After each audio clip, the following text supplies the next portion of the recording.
Se você está buscando se desenvolver na cozinha e conseguir fazer pratos sem perder o dia todo na preparação, ou ter a liberdade para cozinhar sem precisar de receitas, então seja muito bem-vindo ao nosso mini curso que vai transformar a forma como você vê a culinária. Eu sou Elisa Fernandes, sou cozinheira profissional e vencedora do primeiro MasterChef Brasil. Eu cozinho profissionalmente tem 5 anos e já trabalhei tanto no Brasil quanto na França. E eu vou ser a sua professora para os próximos 7 dias. Eu tô aqui para te levar para um outro nível, um ponto não só de te ajudar a não perder tempo, como a criar pratos que realmente encantam. Isso porque a minha missão é mostrar que todo mundo pode se destacar na cozinha, independente do tempo que você tem disponível ou do seu nível atual. E hoje, especificamente nessa aula, eu quero te mostrar por onde começar e o que você deve aprender para conquistar a autonomia que os grandes chefes têm, mesmo que você seja um super iniciante. Porque somente neste ano eu ajudei milhares de pessoas a transformarem a forma como elas veem a cozinha. E tudo que eu fiz até o momento está muito ligado a dar a você um caminho onde você vai ter orgulho das receitas que você cria ou reproduz. Por isso, seja muito bem-vindo ao mini curso Descomplicando a Cozinha.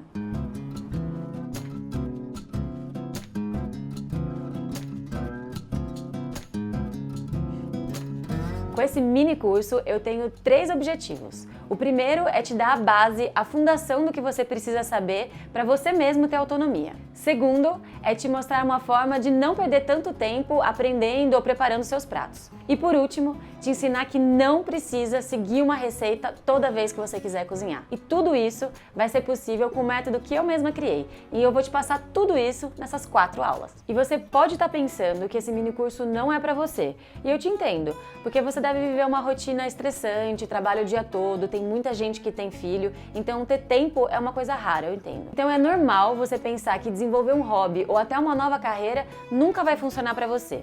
É normal achar tudo isso, achar que só funciona com os outros. Mas é que talvez essas pessoas que te inspiram tenham um conjunto de técnicas e habilidades que até agora você não conhecia. E eu te garanto que se você tiver o conhecimento dessas técnicas e a vontade, você também vai conseguir. E é isso que o método que eu vou te ensinar mostra. Mas eu quero deixar bem claro que não vai ter fórmula mágica, tá? O que eu proponho é otimizar o seu tempo, consolidando tudo que eu testei e aprendi nesses últimos anos.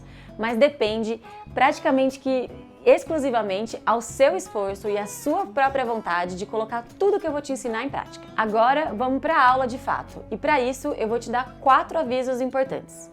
O primeiro é te falar que, assim como qualquer aprendizado, eu preciso antes te dar uma base sólida e ela é teórica. Então, antes da gente ir para a cozinha, eu preciso te explicar algumas coisas. Esse não é um curso de receitas, ok? Eu realmente estou comprometida com o seu aprendizado, então a gente vai fazer uma jornada completa. O segundo aviso é para você entrar no modo aula, então desliga seu celular ou deixa no silencioso, avisa para a família não te perturbar, pega um caderninho e se você tiver qualquer dúvida é só colocar aqui nos comentários. O terceiro aviso é que vai ficar pior antes de ficar melhor o seu aprendizado. E eu digo isso porque aprender é sair da zona de conforto. É como aprender a andar de bicicleta. No começo é meio traumatizante, a gente tem medo, mas depois que a gente aprende fica fácil. Então vai piorar antes de ficar melhor, acredita em mim. E por último, a frequência vem antes da excelência. Eu escutei essa frase recentemente e ela faz muito sentido. Então não se compare, não se preocupe com a perfeição. Primeiro crie a sua rotina de aprendizado e pratique. E no fim, é sempre você com você mesmo. Então vamos lá. Eu vou começar essa aula te falando por que eu acho que eu posso te ajudar a aprender a cozinhar melhor. Quero dizer, porque eu acho que tem um monte de coisas que você faz e que não só não te ajudam a se desenvolver na cozinha, quanto também fazem você perder tempo. De um modo geral, as pessoas acham que para cozinhar bem é preciso saber fazer pratos elaboradíssimos ou ter um caderno gigantesco de receitas. Mas antes de tudo, vamos voltar um pouquinho. Eu quero te contar como que eu comecei. Eu mesma, antes de virar cozinheira profissional, comecei do zero. Eu morava numa república que não tinha uma super cozinha, eu nunca tinha feito curso ou sequer cozinhado na vida, já que na minha casa a gente sempre teve ajuda para as refeições. Mas foi justamente de mim mesma que surgiu o que há de mais indispensável para você fazer qualquer coisa bem: a coragem de se lançar e praticar. Fazer, refazer e fazer outra vez, até você conseguir a consistência da alta performance. E foi motivada por essa mentalidade e meu amor por cozinhar cada vez melhor que eu me lancei no MasterChef e consegui vencer o prêmio que me abriu as portas para um diploma internacionalmente reconhecido de cozinha francesa. E foi depois de ter aprendido as bases da cozinha que eu entendi a necessidade de desenvolver as minhas habilidades para ter de fato autonomia. Essa força de vontade, essa coragem me fizeram percorrer os meus 3 anos de cozinha profissional na França e ter em tão pouco tempo conquistado cargos de confiança frente a um dos chefes mais importantes do mundo. Para quem não sabe, eu tenho um diploma de cozinha pela Cordon Bleu Paris e trabalhei 3 anos para o chefe francês Alain Ducasse no Plaza Athénée e mais tarde na Bastide de Moustier, que são 2 restaurantes estrelados pelo Guia Michelin.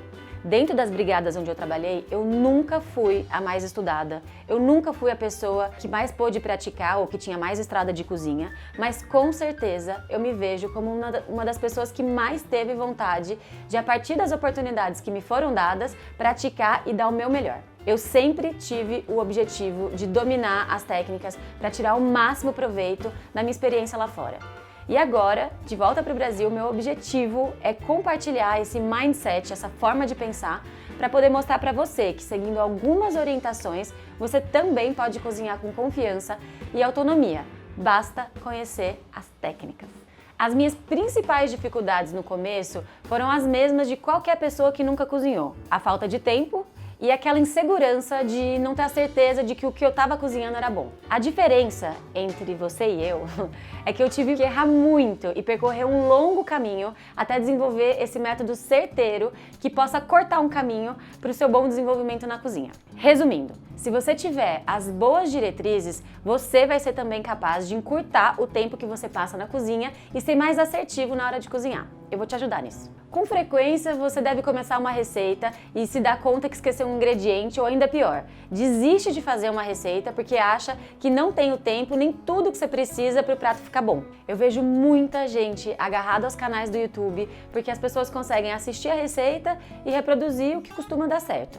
Mas quando a gente muda de cenário, por exemplo, e abre a nossa geladeira e vê aquela comida ali dentro e pensa: nossa, eu não tenho nenhuma receita para fazer aqui em casa com o que eu tenho na minha geladeira. Aí eu te pergunto, será que memorizar as receitas que você fica assistindo no YouTube ou apenas repetir aquilo que você vê na receita é de fato um exercício que te ensina a cozinhar?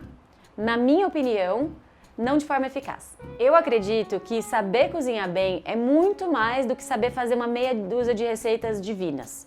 Nada contra os preparos clássicos ou seguir uma receita à risca, tá? Mas o que eu quero te fazer entender é que, em vez da gente focar a nossa energia em reproduzir as receitas que a gente vê na internet, que tal a gente se concentrar em dominar as técnicas que permitem você executar qualquer tipo de receita? Eu tenho um canal no YouTube e eu gosto sim de compartilhar receita, até porque o nosso repertório é muito importante para desenvolver essa criatividade e descobrir novos sabores. Mas, no meu entendimento, mais fundamental na cozinha é entender porquê de cada processo e dominar os gestos do que ficar decorando receita. Vamos falar de técnica e não vamos falar tanto de receita, pode ser? As técnicas são tão importantes que elas vão fazer parte da nossa 4ª aula, onde eu vou fechar toda a metodologia que eu vou expor aqui para vocês. É essa forma de aprender que eu assimilei durante a minha trajetória na cozinha profissional, que trata-se de uma metodologia que funciona muito bem para essa realidade doméstica, de cozinhar todos os dias e, eventualmente, surpreender um convidado, já que, se você está aqui, eu imagino que você é um grande fã de comida boa como eu. Agora eu vou te contar uma história. Uma vez, quando eu estava cozinhando lá no Plaza Athénée, que é o restaurante de 3 estrelas Michelin em Paris, do Alain Ducasse, eu estava um pouco perdida com as receitas e eu resolvi perguntar para o chefe se ele tinha algum arquivo com as receitas escritas para que eu pudesse copiar e engordar o meu caderninho de receitas e também aprender seguindo os processos de todos os preparos que ele teria escrito ali guardado no restaurante. E aí, para minha surpresa, ele me respondeu a seguinte frase: Elisa, sabe o que você pode fazer com o seu caderno de receita? Você pode rasgar ele e jogar fora, porque o tempo que você vai gastar escrevendo nele, eu quero que você foque em reparar como a gente faz tudo que a gente faz. Porque é precisamente na forma como a gente desempenha os nossos gestos da cozinha que mora o grande tchan das nossas receitas aqui no Plaza Athénée. Em outras palavras, o que ele estava me falando era o seguinte: Elisa, se você entende o porquê da técnica, o porquê fazer exatamente dessa forma esse determinado gesto na cozinha, aí então você vai ter dominado as técnicas e você vai ter autonomia para fazer a receita que você quiser. Então pouco importa saber se aquela receita levava 3 ou 4 gramas de açúcar. Se eu entender o sabor que tem que ter e a forma como a gente deve desempenhar aquela técnica, aí sim a gente tem autonomia. Então, eu tô aqui nessa série de vídeos para te fazer entender que é a partir de um certo caminho, uma certa forma de proceder, a minha metodologia, que você vai poder conquistar os alicerces da cozinha e a partir da prática, cozinhar melhor e mais rápido. Vamos começar de forma certeira? O meu objetivo é te mostrar que algumas diretrizes básicas vão dar uma trilha de como você vai avançar na cozinha.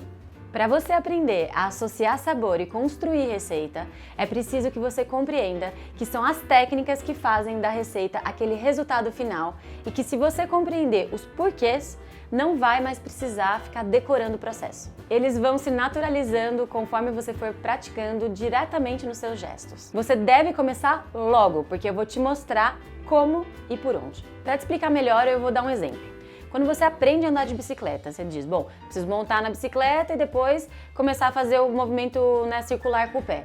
Depois de um certo momento, você não pensa mais, olha, eu preciso primeiro pé direito, depois pé esquerdo, pé direito, pé esquerdo. Aquilo vem naturalmente, porque você assimilou o processo e aquilo vem de forma intuitiva. Na cozinha é bem parecido. Uma vez que você entende todos os processos, você não precisa mais ficar se perguntando, ai, mas será que tá boa a quantidade de manteiga que eu coloquei? Você já entende que naquele determinado processo é aquele efeito que você precisa. E as coisas vêm muito mais naturalmente do que simplesmente ficar decorando a receita. Então vamos começar do seguinte axioma, da seguinte verdade. Na cozinha, a gente precisa construir sabor. Entender que um molho fica muito mais bem feito, um tempero muito mais caprichado, se a gente seguir uma série de etapas para conseguir associar os ingredientes de uma forma harmônica. Tendo então a construção de sabor como uma base, a gente precisa então treinar a associar sabor, ou em português claro, combinar ingredientes que se casam bem. Então, você vai precisar basicamente fazer duas coisas. A primeira é praticar com frequência, porque é só a frequência que vai te garantir a excelência, como aquela frase célebre que eu te contei. A segunda coisa é usar e abusar da sua memória, porque ela vai ser a sua principal aliada na criação de repertório, para você que acha que não é criativo o suficiente. A boa notícia é que comer é um ato diário e necessário para a nossa vida. Então, você pode começar a usar a sua memória e elencar todas as combinações que você ama, e essa vai servir de base para você poder criar em cima. Eu vou te dar então 2 caminhos possíveis para você esquentar os motores e entender essa nova forma de aprender a cozinhar bem. O primeiro caminho é você alterar os ingredientes fazendo pequenas variações em receitas que você já conhece. O segundo caminho é alterar a receita em si, guardando os mesmos ingredientes. Eu vou explicar melhor. Pega um papel, agora pega esse papel e anota tudo que você gosta, todos os ingredientes que você gosta ou as associações que você já conhece e gosta, e depois a gente vai trabalhar algumas variações daquilo que você já conhece, a sua memória. O próximo passo vai ser identificar quais as características de cada prato que fazem dessa receita em particular tão especial. E é aí que eu entro em jogo para te ensinar como executar cada técnica na sua perfeição e justamente para te ajudar a ter as boas bases. Depois disso, é só prática, depende de você. É errando que se aprende e eu me comprometo a te dar as bases para você errar o menos possível. E se você se compromete a entender os porquês e os gestos para poder reproduzir repetidas vezes o que eu te falo, te garanto que vai ser um bom caminho. Beleza? Eu acho que você já tá afim de me ver passar para cozinha um pouco, né? Porque esse é um mini curso sobre cozinha. Então, vamos deixar as coisas um pouquinho mais claras e passar pro lado de lá do balcão, onde eu vou te mostrar de verdade, com a mão na massa, do que eu tô falando, como exercitar a sua criatividade. Vem comigo. Pronto, agora eu tô aqui desse lado da bancada para mostrar para vocês como é possível você exercitar a sua criatividade a partir da sua própria memória. Todo mundo conhece essa associação clássica entre tomate, manjericão e mussarela. Aliás, se você não sabe, o nome dessa combinação é caprese, que é essa salada aqui. Tomate fresco, mussarela, pesto de manjericão, e ela está presente na maior parte dos menus dos restaurantes que você já foi, eu tenho certeza. Então, o meu convite é o seguinte, já que você já conhece essa associação, já sabe que ela funciona, Qual que é a pequena astúcia? É você usar essa combinação como recheio de outra coisa, por exemplo, um pastel, uma panqueca, uma torta. Vou mostrar para vocês o que eu preparei para variar um pouquinho essa mistura enquanto recheio. Olha só. Super fácil de fazer, eu só precisei fazer uma receita de crepe, que é muito simples, e depois usei o recheio. O tomate virou molho, o manjericão virou pesto e a mussarela veio como recheio para derreter na boca. Agora eu tenho que provar essa versão quentinha da caprese. Um prato quente, perfeito para esse tempinho frio que tá fazendo em São Paulo.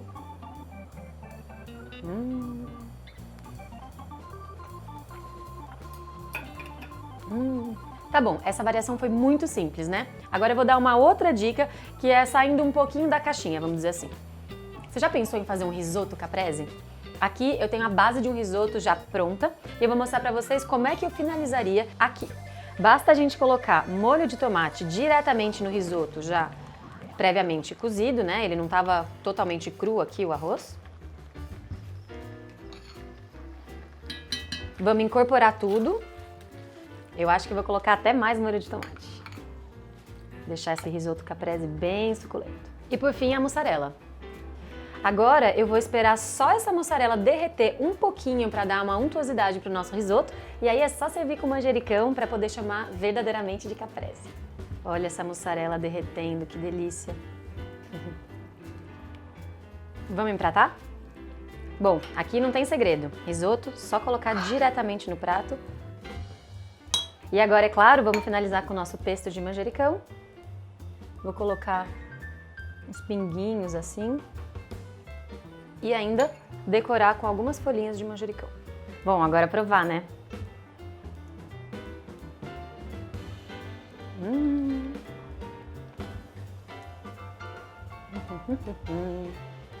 Viu só como a partir de uma associação que você já conhece, a salada caprese, a gente conseguiu fazer uma versão almoço fresco num sábado ensolarado, mas também um belo jantar para uma noite fria. Aqui está uma segunda sugestão de como usar a sua memória em favor da sua criatividade. Aqui eu tenho uma empadinha de frango com palmito. Acho que é o recheio mais clássico de empada que você pode encontrar em qualquer padaria no Brasil. E eu amo. E aí eu te convido a se perguntar, poxa, se o frango combina com o palmito dentro da minha empada, será que ele não vai combinar também enquanto prato principal? E aí eu te falo como a técnica é mais importante do que a receita. Se você sabe saltear e se você domina o manuseio da sua faca, você vai com certeza saber fazer uma espaguete de pupunha salteada na manteiga, perfeita para ser servida com peito de frango. Então, para desvendar o mistério, aqui eu usei o peito do meu frango, que eu fiz simplesmente grelhado na frigideira, e aqui para acompanhar, peguei a minha pupunha, passei na mandoline, depois cortei na faca para fazer esse espaguete e só salteei na manteiga. E aqui para decorar umas florezinhas de amaranto. Já que nesse prato eu fiz o mesmo preparo do peito do frango. A diferença é que aqui eu cortei em tirinhas para ficar mais fácil de comer com a macarronada, e aqui eu deixei inteiro para servir como um prato mais sofisticado.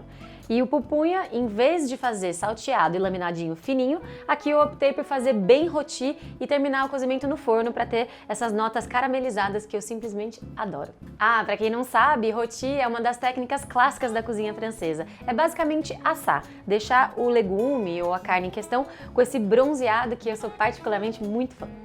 Então aqui a gente tem a empada que todo mundo conhece, que tem esse recheio bem molhadinho. Aqui o meu peito de frango tá cozido só o que precisa para não ficar seco. Para acompanhar essa espaguete de pupunha que é super fresca, al dente e deliciosa.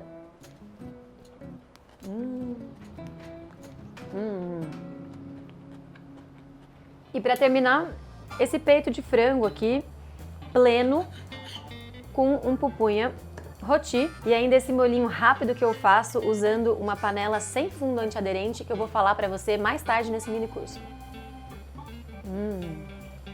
Então eu acabei de te mostrar dois casos onde a gente usa associações de sabor que a gente já conhece e dá uma certa repaginada na receita. E assim a gente pode exercitar nossa criatividade para fazer pratos que a gente nunca pensou. Aqui o exemplo é um pouquinho diferente. Além da gente pensar em mudar um pouco a cara da receita, eu vou te convidar também a pensar em mudar um ingrediente e dar uma leve adaptadinha que vai fazer com que aquela receita que você já conhece tenha uma cara e gosto totalmente diferentes. Bom, quer uma associação mais clássica no Brasil do que queijo com goiabada? Eu amo, vou até pegar um pedacinho aqui pra mim. Goiabada dessa mais dura que eu amo pra comer com a mão mesmo. Amo. Aliás, nem deveria chamar Romeu e Julieta, porque até onde eu sei, Romeu nunca conseguiu ficar com a Julieta. E aqui parece que a goiabada nasceu pro queijo branco. Mas você já imaginou o seu queijo com goiabada do cafezinho se transformar numa sobremesa com essa cara aqui? O diferencial desse empratamento é que a gente brincou um pouco com as texturas. Então aqui eu amoleci um pouquinho da goiabada na panela para ter uma goiabada cremosa e não só a goiabada cascão, que tem uma certa textura na boca. O queijo branco eu cortei em pequenos pedacinhos e também misturei ele com um novo ingrediente que entra em cena: o queijo gorgonzola. Então, como eu sei que goiabada funciona com queijo branco, que tal arriscar e tentar substituir por um outro queijo mais ousado, tipo gorgonzola? Então eu fiz uma mousse e servi junto. Cortei cubinhos de goiabada, juntei com cubinhos de queijo, tudo sobre um leito de goiabada mais cremosa. E aí o que de ousadia, que é a nossa mousse de gorgonzola. Aliás, eu tô tão convencida de que o queijo gorgonzola funciona muito bem com a goiabada que eu fiz uma verrine para mostrar como é possível a gente substituir um ingrediente a partir de uma combinação que a gente já conhece para fazer com que a nossa criatividade ganhe asas e a gente crie outras receitas que a gente ainda não tinha imaginado. Então aqui eu fiz camadas de gorgonzola misturado com queijo branco bem amassadinho e depois completei com a goiabada nessa textura mais cremosa. E essa verrine fica incrível se levada para a geladeira durante 1 hora para ficar bem refrescante e a gente tomar num sábado à tarde, assim, bem de férias, à beira da piscina. Bom, vamos provar então? Olha.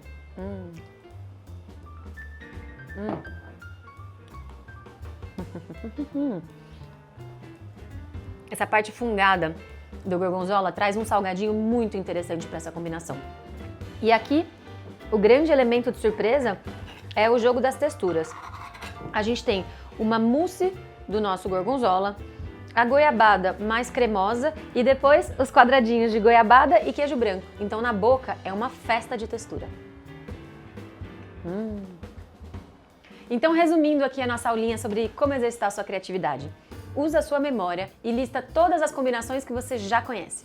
A partir delas, você vai não só pensar receitas diferentes, como eu mostrei para você no caso do frango e também da salada caprese, ou então você aproveita e dá uma ousada e faz pequenas substituições. Começa simples. Usei um tipo de queijo, o queijo branco, e substituí pelo gorgonzola. Mas de repente a goiabada poderia ser substituída pela geleia de tomate ou de acerola, enfim. O céu é o limite. A ideia é você sempre brincar com as associações, as receitas que você já conhece e, sobretudo, as texturas. Deu para entender um pouquinho como são pequenas variações que permitem a gente criar receitas novas, simplesmente a partir de uma assimilação de que as associações clássicas podem servir de base para a nossa criatividade e nos surpreender. Depois, conforme você for aprendendo as técnicas, caso você resolver seguir essa trilha que eu estou te mostrando, além da sua memória, todo esse novo conhecimento vai te exercitar sua criatividade, pode ficar 100% confiante disso. Quando você for fazer uma moqueca, por exemplo, você vai saber que o tipo do cozimento do peixe é pochê, então vai ficar muito mais simples em pensar variações do caldo para fazer cozimento pochê de outros frutos do mar, por exemplo. O mais importante para quem deseja cozinhar bem é entender que o bom cozinheiro é aquele que tem autonomia, isso é, qualquer ingrediente, praticamente qualquer estrutura, ele vai ser capaz de fazer uma boa comida. Então esquece essa ideia de seguir a receita à risca. Procure entender quais as técnicas presentes naquela receita e pratique o suficiente para você dominar. Ter autonomia é pensar numa receita e estar apto a executar, obtendo o objetivo que a gente deseja.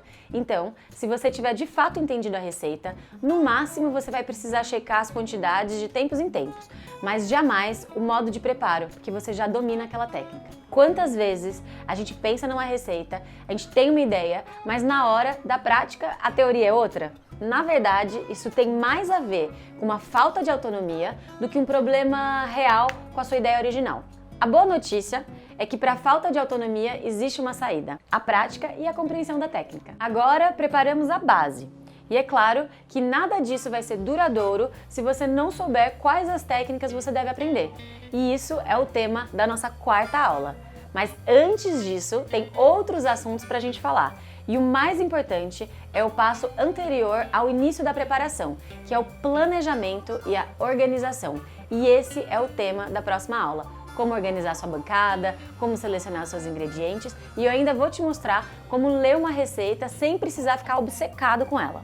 E essa nossa segunda aula vai ao ar quarta-feira agora, às 9 da manhã. Você já notou quanta coisa a gente aprendeu hoje? Você aprendeu por onde começar, quais os principais erros dos iniciantes, o que define alguém que cozinha bem, como aumentar seu repertório e ainda aprendeu como funciona a construção dos sabores. Você teve a clareza de tudo que gira em torno da autonomia. Aprendeu como errar menos e começou a entender um pouquinho melhor do meu método. Mas antes de eu ir embora, eu quero saber o que você achou dessa aula, qual foi sua maior dificuldade e onde você percebe que o seu desenvolvimento acaba parando ou ficando meio freado. Qual o tema que você ia achar mais legal eu abordar nos próximos vídeos? Então me conta tudo, que eu prometo que eu vou ler todos os comentários e eu vou responder os principais. Então, se essa aula fez sentido para você, compartilha com quem você acredita que pode se beneficiar desses conteúdos que eu passei. Um grande abraço e eu vejo você na próxima aula.